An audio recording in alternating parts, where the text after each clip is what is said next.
silicon atom here. And the two silicon atoms are moved slightly closer so that, because in the silicon 100 surface, I'm talking about this one here, sorry, this one here. In the silicon 100 surface, you have, when you terminate on the top, you have two dangling bonds. These two little dots here represent lone pair electron. And they try to come together, form a single bond like this, form a covalent bond like this. Okay, so what they got here is sort of like a signal bond between the silicon and silicon, and this remaining lone pair electron is like a pi bond, isn't it? So you can think of it as a double bond. So people actually, in silicon surface chemistry, people treat this as a silicon-silicon signal bond, and this thing that's sticking out, because once you form this bond, it's actually bend a little more closer to the surface that you have, and then this thing that's sticking out is like a pseudo pi bond. So you think of it as a silicon-silicon double bond. So it's rather interesting in that way. It's very much like carbon-carbon double bond if you were talking about the 100 surface. So what happened actually when you terminate, right? So here when you terminate the silicon surface, you put hydrogen atom here. You saturate these lone pair electron nicely, and then it reconstruct. It go back to the original position. And that's why you get the 1-by-1 silicon 101-by-1 structure when you terminate with hydrogen atoms. And you can terminate this you don't have to do it in vacuum. You can do it in solution phase chemistry with HF. You can terminate these very nicely, and you get this 1-by-1 structure like this. Okay, so getting back to this, so that's catching up on this. Now, go back to this idea of determining the relative size of my overlay versus my substrate. Here's an example of this structure that we have. So what you got here, my solid circle, right? My solid circle is my substrate grid. Okay, so it's my substrate. So you think of it as the top layer looking down on my self edge, right? And then I can put my absorbate on top. And so the red, the little star, you can't see the star very well, but I draw a circle around it. So the circle ones are my overlay, right? Overlay structure that you got.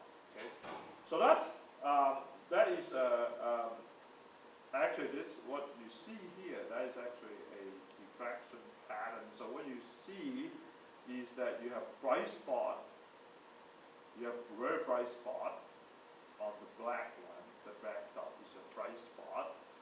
If you look at the diffraction pattern, the black dot are your bright spot, and then the little star are your faintest spot. So you know that there are two set of grid diffracting your beam. You can distinguish them by the relative intensity between this grid versus this grid. Okay. Now, in the case of, so this is diffraction. So we heard about in X-ray diffraction, you are talking about reciprocal space. So you can think of this really as a reciprocal space. But in real space, what happened? Real space, what happened is that actually you have your open circle here. This is real space now. Open circle. There's an open circle in the middle here. Okay, there's an open circle in the middle. That is your substrate grid. Okay, so now what happened if I now I put my overlay atom on top, right, or my absorbate atom on top. I don't put it in every one. I just put it in every other one. So I put it in the red position.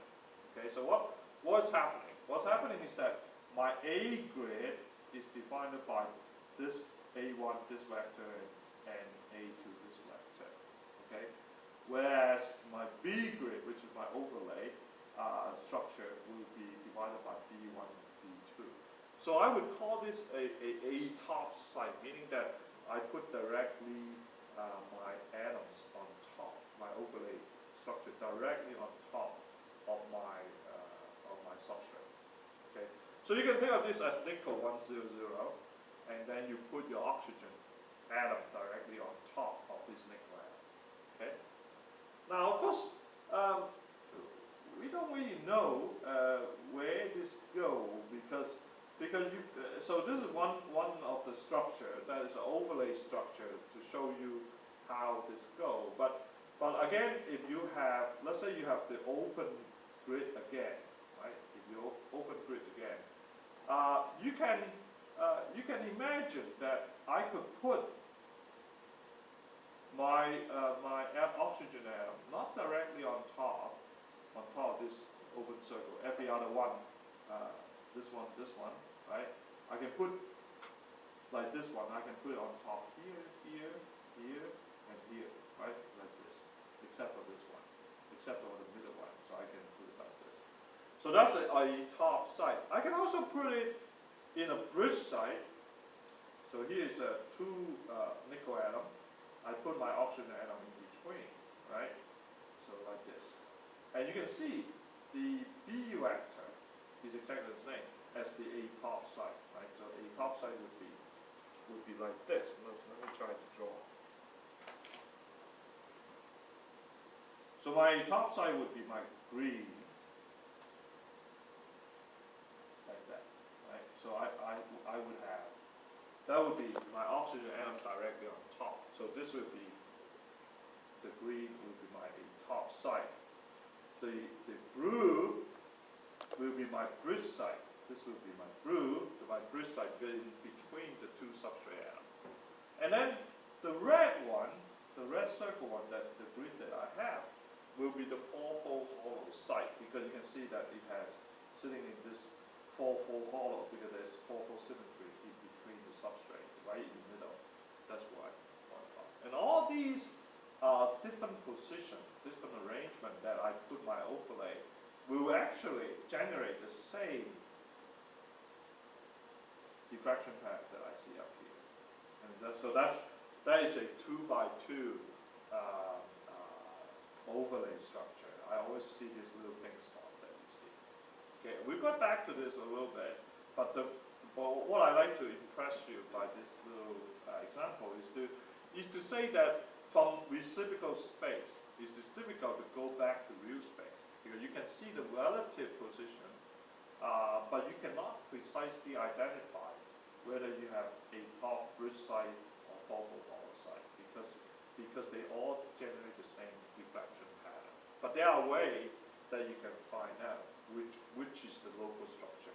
So these are what we call the local structure that you see because they are represent a top bridge or four-fold hollow site. Okay, so I said before we can use this. So this is a bit of a digression that things to come when we are talking about this grid. So we have this overlay grid B1, B2 vectors versus A1, A2 vector of the substrate grid. So we can use the determinant, which is the area ratio of the overlay to substrate, as a way to classify these things, classify my overlay structure. So when the determinant, in other words, the area ratio is integer, right? They are related to each other by a simple integer. In other words, you're assuming your overlay structure. The overlay structure is always larger, right? By definition, it's always larger than the substrate. It can only be larger, it cannot be more, it cannot be smaller. And all matrix element inside this M and N, this matrix element that we have here, this matrix element are all integer also. Then you have a terminology called simply related. They are simply related. The two meshes are simply related with the absorbing mesh grid having the same translation symmetry as the other one. So we say that the two layers are commensurate each other, have the same local structure. Okay. So this will be like the Wood notation, the absorbing system described by the Wood notation. Okay.